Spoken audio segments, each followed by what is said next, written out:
Hi friend, you're watching the video which means you decided to purchase one of my Showit templates. So first off, thank you.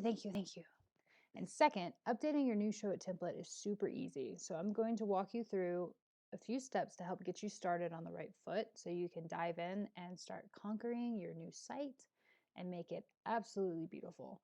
So the first thing that you'll need to do is obviously import your template, which I have a tutorial on the page you found this video. So be sure to watch that and then come back to this video. Once you have the site brought into your Showit account, it's going to look something like this.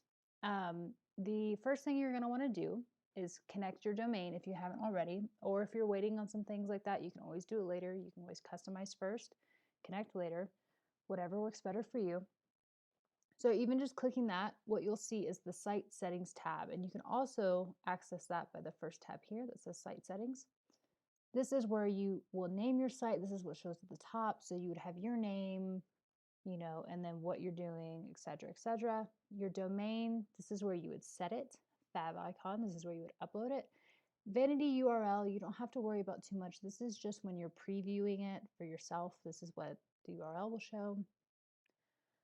And then blog, this should be set up for you. The Showit team will do it for you.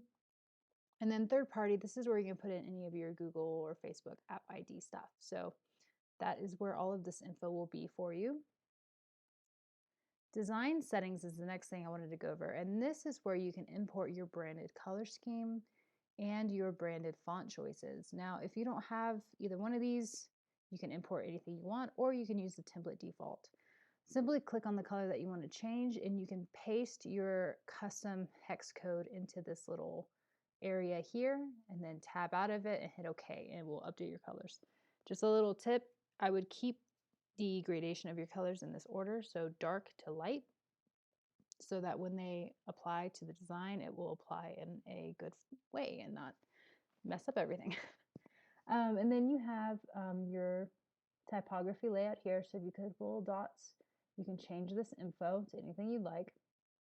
You can also click on the Fonts tab here, and you have the entire Google Fonts library that you can choose from and add to your fonts. You can also upload a custom font here.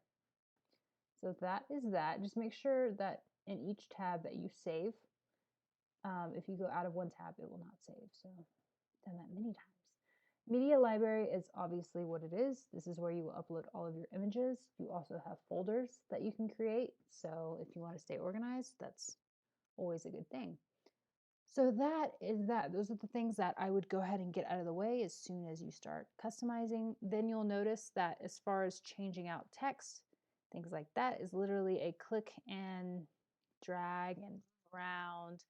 It's very simple. Yeah, I don't even know how to say anything else. Just very simple.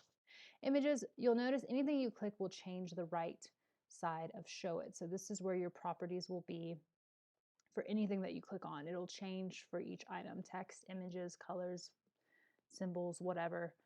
It will update on this right side, and that's how you actually go in and tweak the elements. So on the left, you'll see all of the pages that you have in your template. If you click on them, the pages will change for you, so you can go in and edit these. Same goes for blog. You'll see you have your blog here. So if you click these pages, you'll see what these look like. And then if you want to actually go inside of your page, you will have to hit this page tab up here by the site tab. And then what you'll see is your home page, and you'll see the canvases that are on your home page. And if you click, you'll kind of see how it scrolls down and shows you things. So if you were to click and select this, now you'll see over here on this canvas called intro that this is highlighted, and this is what that is. So it's another organization of your canvas, but just listed out. That's that. You'll notice one thing, that some of these say that they're site canvases, and to edit them, you'll get a button to edit. So you can go in and, like, if I wanted to click this and I wanted to link it, I would go over here and hit click actions and then link it to whatever I wanted it to link to. Once again, this right panel will change depending on what it is. So if you go back to the site tab, you'll see site canvases down here. And these are canvases that will be consistent throughout your entire website once you change them one time. So the nav, for example, is on every page, but you only have to change it once and then it will transfer to all of the other pages. Same thing with footer, change it once, transfer to all of the other pages. So that's what a site canvas is. And then for the blog, I know it looks a little funky because you don't have the posts populating. So with Showit, their blogs are attached to WordPress. So you will actually need to log into your WordPress account and make sure you have posts and stuff like that. And you can preview the site, once it's live, once your posts are going. But changing this one template will change the template for all of the posts. So I know it seems a little confusing, but you can always test it once you put your coming soon page up and get this up there. Then you can do your website URL /blog, test how it's looking after you've gone live. And to go live, obviously connect your domain. So you would hit edit, and you would make sure you have your domain here. So there should be options for you to add it, and the Showit help team will set this up for you once you create an account. So that should be taken care of. So you just pick your domain and hit publish. And then, so when you hit preview, previewing is just a temporary preview, and you can open it up by clicking this tab, and you can see it in a new tab and like what it looks like.